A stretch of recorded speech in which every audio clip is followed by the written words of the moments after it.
20장 13절에서 24절입니다. 다 같이 함께 읽겠습니다. 우리는 앞서 배를 타고 아소에서 바울을 태우려고 거리로 가니 이는 바울이 걸어서 가고자 하여 그렇게 정하여 준 것이라. 바울이 아소에서 우리를 만나니 우리가 배에 태우고 미둘레네로 가서 거기서 떠나 이튿날 기오 앞에 오고 그 이튿날 사무에 들르고 또 그 다음날 밀레노에 이르니라. 바울이 아시아에서 지체하지 않기 위하여 에베소를 지나 배 타고 가기로 작정하였으니 이는 될 수 있는 대로 오순절 안에 예루살렘에 이르려고 급히 가미르라.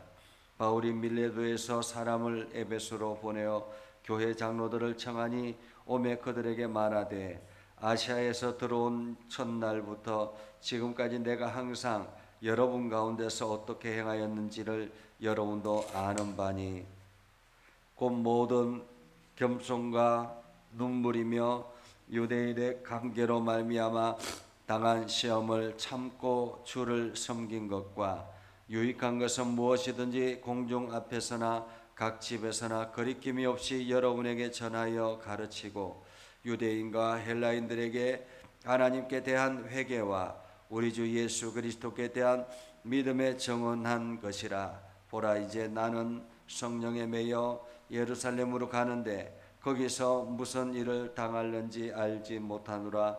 오직 성령이 각 성에서 내게 정언하여 결박과 환난이 나를 기다린다 하시나 내가 달려갈 길과 주 예수께 받은 사명 곧 하나님의 은혜의 복음을 증언하는 일을 마치려 하면은 나의 생명조차 조금도 귀한 것으로 여기지 아니하노라. 아멘.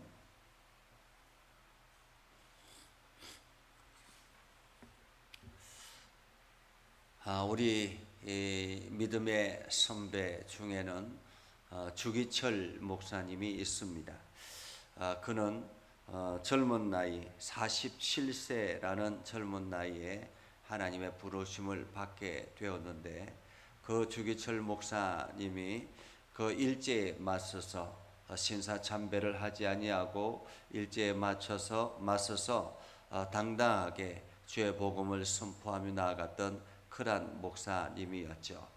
그는 감옥에 갇혀서 수없는 회유를 당하고 고난을 겪었지만 끝까지 그것을 포기하지 아니하고 주의 복음을 향해서 달려갔던 그런 목사님입니다. 그가 대구 경찰서에서 풀려나서 평양으로 돌아오는 마지막이었습니다. 마지막 주일에 그가 5종목의 기도라는 제목으로 설교를 했는데 그 기도 제목은 이것이었습니다.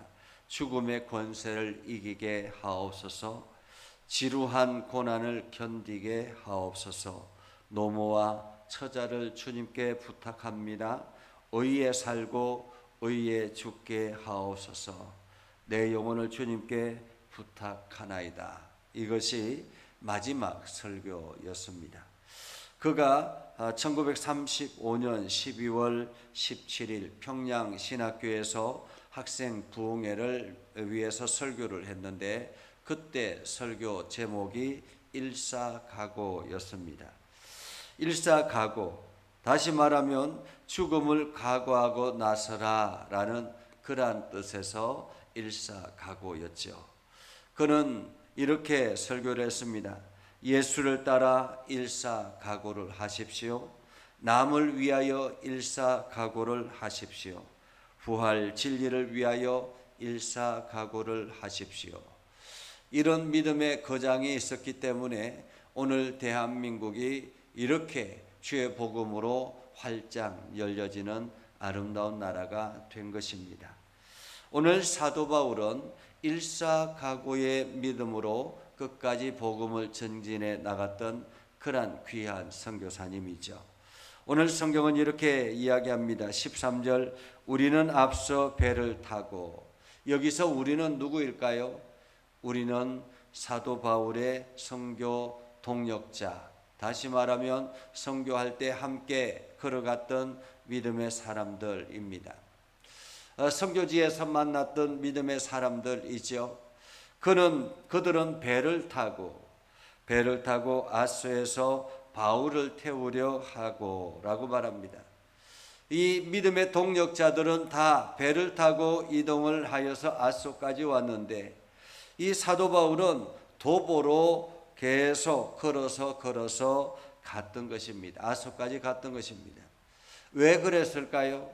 이 노년의 사도 바울이 이렇게 걸어서 이 먼 길을 걸어서 간다라는 거 굉장히 쉬운 일은 아닙니다.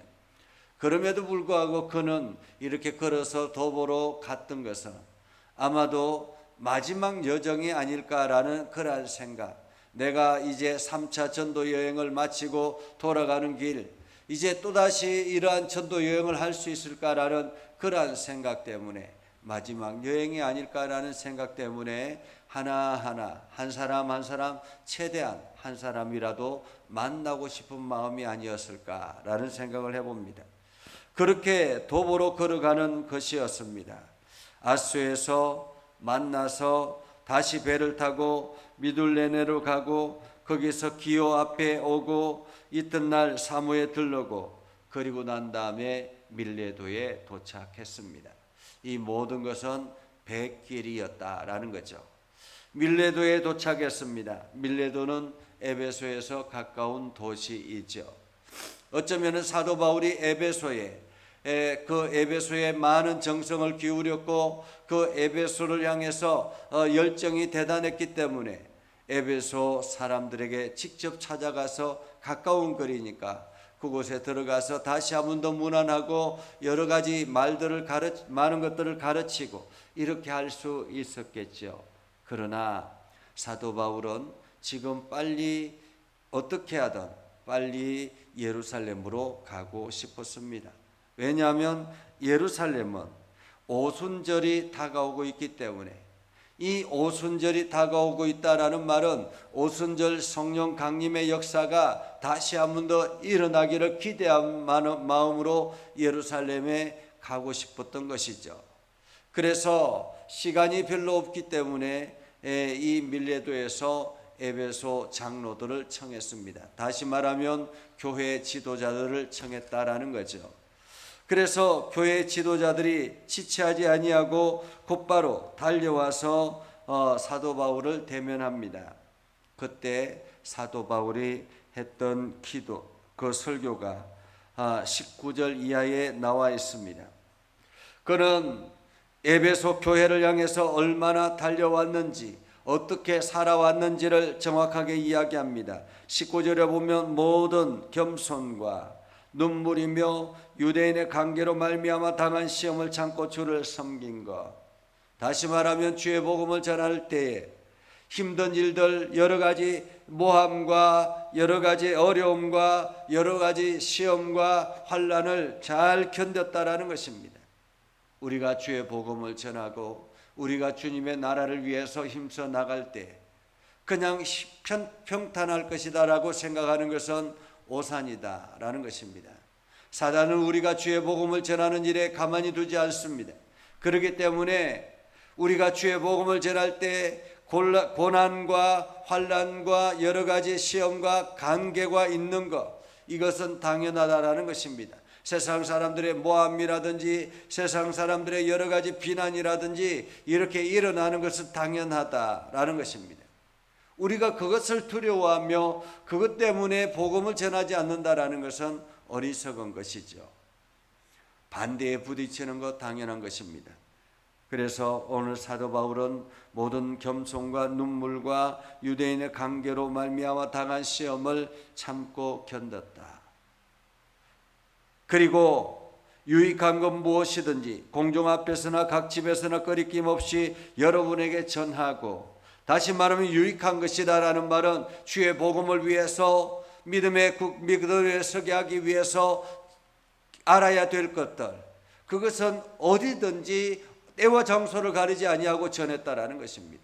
어디든지 우리가 사람들에게 믿음의 복음을 전하기 위해서 알려야 될 지식들이 있지 않습니까? 여러 가지 많은 내가 경험했던 일들이라든지 내가 알고 있는 성경의 지식이라든지 이러한 것들은 때와 장소를 가리지 아니하고 최선을 다해서 복음을 전하는 것입니다. 그리고 마지막으로 사도 바울은 이렇게 이야기합니다. 유대인과 헬라인들에게 하나님께 대한 회개와 우리 주 예수 그리스도께 대한 믿음을 증언한 것이라. 다시 말하면 대상을 가리지 않았다라는 것입니다. 유대인들이든지 헬라인이든지 누구든지 회개하고 회개와 예수 그리스도에 대한 믿음을 증언했다. 다시 말하면 지금 사도 바울은 어떤 환난과 고난과 시험의 장벽이 있다 할지라도 포기하지 않았고, 그리고 어디든지 때와 장소를 가리지 아니하고 주의 복음을 전했고, 또한 누구든지 사람을 구별하지 아니하고 차별하지 아니하고 주의 복음을 전했다라는 것입니다. 그러면서 이제 내가 성령에 따라서 성령의 인도하심 따라서 예루살렘으로 가는데, 성령님께서 각 성을 다닐 때마다 계속 이어서 부어주시는 마음들이 있었습니다. 그것은 무엇일까요? 오늘 사도 바울은 예루살렘에 가면 매임과 결박이 기다리고 있다. 결박과 환난이 기다리고 있다라는 것입니다. 지금 사도 바울이 예루살렘에 가는 길, 그것은 환호와 기쁨과 많은 사람들의 환대를 기대하는 것이 아니라 결박과 환난이 기다리고 있는 그러한 장소라는 것입니다.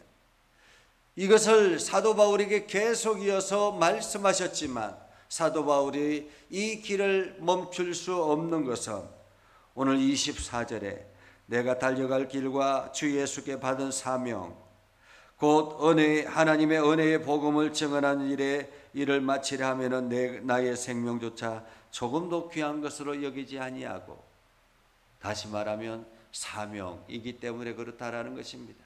하나님의 부름받은 사명. 오늘 여러분들이 장로로, 권사로, 집사로, 성로로 부름받은 것은 하나님께서 사명자로 불렀다라는 것입니다. 여러분들이 그 사명자로 불렀는데 내가 과연 그 사명을 감당하고 있는가를 생각해야 할 것입니다. 내가 지금 무엇을 하고 있는지, 하나님께서 나를 통해서 지금 무엇을 기대하고 있는지 우리는 돌아보아야 하는 것입니다.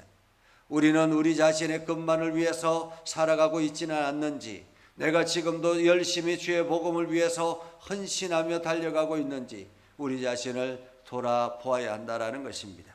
그래서 오늘도 사도 바울의 이러한 헌신과 믿음의 수고가 있었기 때문에 오늘날 전 세계에 주의 복음이 전해졌던 것처럼 어쩌면은 오늘 우리의 헌신을 통해서 우리의 다음 세대들, 우리의 미래의 세대들이 어떤 삶을 살아갈지를 결정하게 되는 것입니다. 오늘 우리의 수고가 더욱더 우리의 미래의 세대들에게 밝은 미래를 전하는 그러한 저와 여러분이 되기를 주님의 이름으로 축복합니다. 기도하겠습니다. 거룩하신 아버지 하나님, 오늘도 우리 가운데 함께 하시고 하나님의 은혜를 부어주셔서 우리가 믿음에 결단하게 하시고 하나님의 영광을 드러내게 하시고 복음에 합당한 열매를 맺게 하여 주시옵소서. 오늘도 우리 가운데 역사해 주시옵소서. 하나님의 놀라운 역사가 우리 가운데 나타나게 하옵소서. 아버지 하나님, 오늘도 믿음의 결단하며 나아갑니다. 우리 가운데 하나님의 놀라운 권세를 허락하여 주셔서 성령의 음성을 듣게 하시고 성령의 인도하심 따라서 승리하며 나아가게 하옵소서. 예수님의 이름으로 기도드립니다. 아멘. 이제는 우리 구주 예수 그리스도의 은혜와 하나님 아버지 극진하신 사랑과 성령님의 감화 감동 역사 위로 교통하시며 은혜가 주의 말씀 안에 있는 믿음의 백성들 위해 하는 모든 일들 위해 영원토록 함께 하옵시기를 간절히 축원하옵나이다. 아멘.